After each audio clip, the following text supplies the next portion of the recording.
عنایت اللہ صاحب کیا حال چال ہے بھائی؟ کہاں سے کال فرمایا عنایت اللہ صاحب آپ نے؟ الحمدللہ. آپ کی حالت کیسی ہے؟ میں بنگلہ دیش سے بول رہا ہوں. ہاں الحمدللہ الحمدللہ، اللہ آپ کو بہت عزت دے عنایت بھائی، اللہ آپ کو سلامتی دے. آپ سلیمان صاحب کو جانتے تھے؟ یہ بھی بنگال سے تھے. نہیں. اچھا اچھا. بولنے کی طریقہ سے پتا چلا تھا کہ بنگالی ہی ہوگا. بنگالی تھے وہ بھی.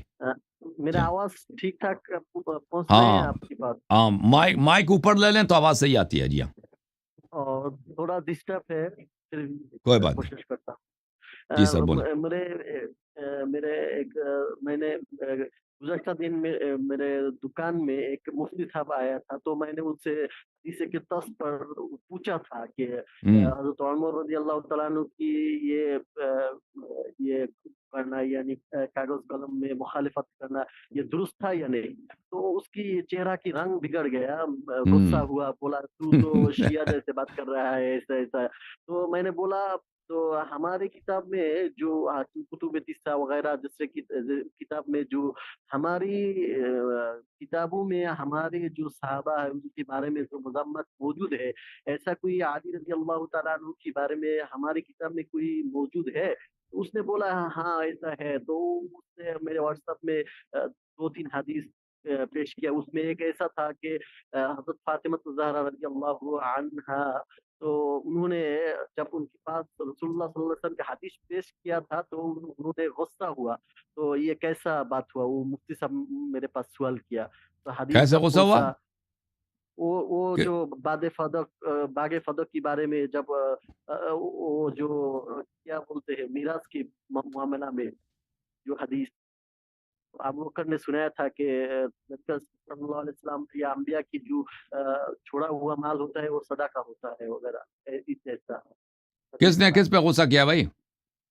حضرت فاطمہ الزہرا رضی اللہ عنہا نے ابو بکر رضی اللہ تعالیٰ پر غصہ کیا اور مرتے آخر تک ان سے بات نہیں کیا. ایسا تھا صحیح حدیث کا. اللہ بالکل صحیح ہے، بالکل صحیح ہے.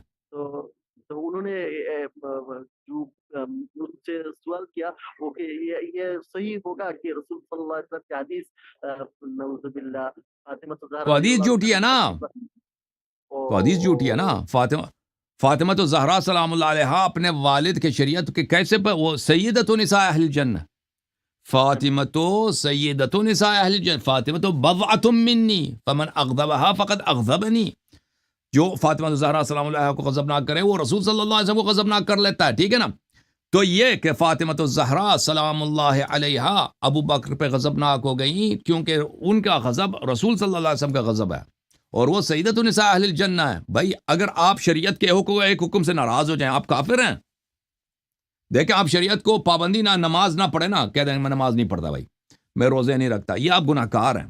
اگر لیکن آپ کے اس کے مخالف بن جائیں، مخالفت کریں، اس سے دشمنی کریں، اس سے ناراض ہو، یہ کفر ہے. سمجھ میں آئی نا بات آپ کو؟ سیدۃ نساء اہل الجنہ جو ہے وہ کیسے، جو بیعت الرسول صلی اللہ علیہ وسلم ہے اس کی غضب، رسول اللہ صلی اللہ علیہ وسلم کی غضب ہے، وہ کیسے ہو سکتا ہے کہ اپنے والد کی شریعت پہ وہ غضبناک ہو جائیں، وہ بھی مال دنیا کی خاطر. وہ کس کے لیے؟ او بھائی آپ دنیا کے خاطر آپ اسلام کو چھوڑنے کے پہ تیار ہیں؟ نہیں ہے بھائی. وہ تو رسول صلی اللہ علیہ وسلم کی بیٹی ہیں.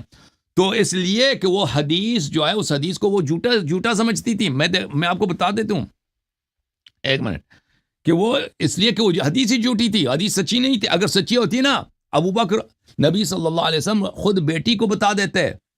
ابو بکر میرے بھائی، ابو بکر کو کوئی میراث نہیں ملنا تھا پیغمبر سے. ملنا تھا بھائی، یہ پیغمبر کے بھائی تھے، داماد تھے، بیٹے تھے یا بیٹی. ابو بکر تو کچھ بھی، ابو بکر تو ایک اجنبی ہے، بیٹی تو ایک ہے نبی صلی اللہ علیہ وسلم کو، فاطمہ الزہرا. میراث اگر ملنا ہے تو بیٹی کو ملنا ہے نا.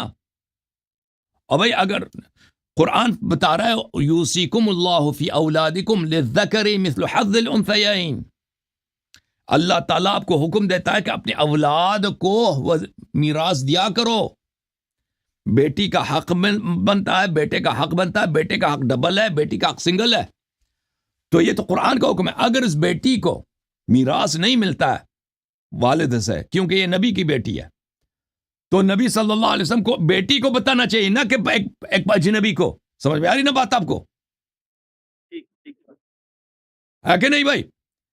تو یہ حدیث اگر سچی ہوتی تو یہ نبی صلی اللہ علیہ وسلم کی اپنی عیب ہے کہ تم نے بیٹی کو کیوں نہیں بتایا خود. اب بیٹی جو ابو بکر سے سن رہی ہے اور بیٹی نہیں مان رہی, اور یہ حدیث خود قرآن کے خلاف ہے. میں آپ کو بتاتا ہوں, ابھی میں نے آیت آپ کو سنایا نا, قرآن کے خلاف ہے. للذکر مثل حظ یوصیکم اللہ فی اولادکم للذکر مثل حظ الانثیین. اور اللہ آپ کو بلا کر, ایک منٹ, یہ دیکھو, یہ مجمع الزوائد و منبع الفوائد ہے لابی بکر الحیتمی, جزء سابع, ایک منٹ, جزء کون سا ہے, جزء تاسع, جزء تاسع, 9واں جلد, چاپ دار الفکر, 1994 میں چھپی ہے. ملاحظہ کریں یہاں پر. وعن علی قال رسول اللہ صلی اللہ علیہ وسلم لفاطمہ, رسول اللہ صلی اللہ علیہ وسلم نے فاطمہ سے کہا, ان اللہ یغضب لغضبک ویرضی لرضاک. اللہ تعالیٰ کا غضب بی بی سلام اللہ کے غضب سے ہو جاتا ہے, اور ان کی رضا اللہ کی رضا ہے. تو یہ بی بی نے جو غضب کیا ہے یہ اللہ کی غضب ہے, رسول صلی اللہ علیہ وسلم کی غضب ہے. اور اللہ اپنے حبیب صلی اللہ علیہ وسلم کی شریعت پہ کیسے غضبناک ہو سکتا ہے؟ سمجھ میں آئی نا بات؟ رواہ الطبرانی و اسناد حسن, اس کی سند بھی سے. ایک اور میں حدیث آپ کو دکھاؤں, ایک منٹ. یہ کتاب ہے صحیح بخاری, چاپ دار احیاء التراث العربی, دیکھ رہے ہیں نا, یہاں پہ ملاحظہ کریں, صفحہ نمبر 660 ہے. یہ کتاب فضائل اصحاب النبی باب مناقب قرابت رسول اللہ صلی اللہ علیہ وسلم قال النبی صلی اللہ علیہ فاطمہ سیدۃ نساء اہل الجنہ. صحیح ہے. اور اس کے نیچے دیکھیں حدیث نمبر 3714 بخاری میں, فاطمہ بضعۃ منی فمن اغضبها اغضبنی. فاطمہ سلام اللہ علیہا میرے جگر کے گوشے ہیں, ان کو جو غضبناک کرے اس نے مجھے غضبناک کیا. دوسرے حدیث میں نے صحیح حدیث دکھا دی کہ اللہ کو غضبناک کیا, یہاں پہ مجھے غضبناک کیا. تو ان کا غضب رسول صلی اللہ علیہ وسلم کا غضب ہے, تو ان کا غضب بذات خود بہترین دلیل ہے کہ حدیث جھوٹا ہے. غصہ آیا نا, سچی حدیث پہ غصہ نہیں آ سکتا بی بی کو, جھوٹی حدیث پہ اللہ اور رسول کو غصہ آیا. سمجھ میں آئی نا؟ اچھا, ایک اور میں آپ کو دکھا دوں, ملاحظہ کریں, مسند احمد ابن حنبل ہے, چاپ دار الحدیث قاہرہ میں, جزء 1 جلد نمبر 1 ہے, 1995 میں چھپی ہے. ملاحظہ کریں حدیث نمبر 14, اسناد صحیح, اس کی سند صحیح, حدیث نمبر 14. بی بی سلام اللہ علیہ نے ابو بکر سے پوچھا, انت ورثت رسول اللہ صلی اللہ علیہ وسلم اہلو, پیغمبر سے میراث آپ کو ملتی ہے یا ان کے اہل بیت کو؟ ابو بکر نے کہا لا بل اہلو. ابو بکر نے کہا اہل بیت کو میراث ملتی ہے. صحیح ہے نا؟ ابو بکر خود دوسرے مقام پہ جھٹلائے اس حدیث کو, سند بھی صحیح ہے. اس کے دلائل بہت زیادہ ہیں اس حدیث کے متعلق, یہ حدیث جھوٹ ہے. اچھا صحیح ہے بھائی, مزید کچھ کہنا ہے آپ نے؟ سوال ختم ہے. سوال نہیں پوچھنا ہے, آپ کا پروگرام کون سی روز ہوتا ہے اور سوال کرنے کا موقع کون سی روز ملتا ہے؟ کیا مطلب؟ ہر دن تلاش کرتا ہوں کہ لائیو آپ کے پروگرام کون سی روز؟ لائیو پروگرام سیٹرڈے کو ہوتا ہے نا, ہفتے والے دن ہوتا ہے بھائی. اور سوال کرنے کا موقع کون سی روز؟ ابھی جب لائیو ہو تو آپ کال کریں بھائی, جب لائیو ہو تو آ جائیں آپ. صحیح ہے نا بھائی؟ ٹھیک ہے نا, بہت مہربانی آپ, اللہ آپ کو جزائے خیر. اب میرے پاس کالر ہے جی. ہاں جی, جوم جاؤ, پرواز کرو, کیوں فخر سے سر اٹھا, کیونکہ اللہ تعالیٰ نے تمہیں انتخاب کیا. صراط حق پر صرف تم ہو, صراط ایمان پر صرف کیا, کیونکہ اللہ تعالیٰ نے تمہیں انتخاب کیا. صراط حق پر صرف تم ہو, صراط ایمان پر صرف